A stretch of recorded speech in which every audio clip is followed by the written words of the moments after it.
আসসালামু আলাইকুম গাইস, আপনারা কেমন আছেন? আশা করি সবাই ভালো আছেন। আমি চলে এসেছি খান মার্কেটে। যাই হোক, আমার বড় ভাই দোকানে আমার ভাই একটা গান শুনবে, আমার নিজের কণ্ঠে আমার বানানো গান। অবশ্যই গানটা আশা করি সবার ভালো লাগবে।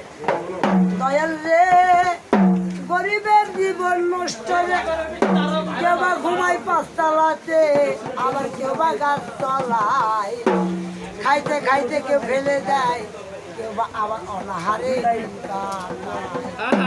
তাই বিরাট বয়স বলেই দুঃখের গান, নিজের কণ্ঠে তার বানানো গান। ও বেলেট হোটেলে খাই রাস্তায় ঘুমায়, ও বেলেট হোটেলে খাই রাস্তায় ঘুমায়, পথে যা যা বল, বোগাতে বাড়ি আমার স্টেশনে, বোগাতে বাড়ি আমার স্টেশনে।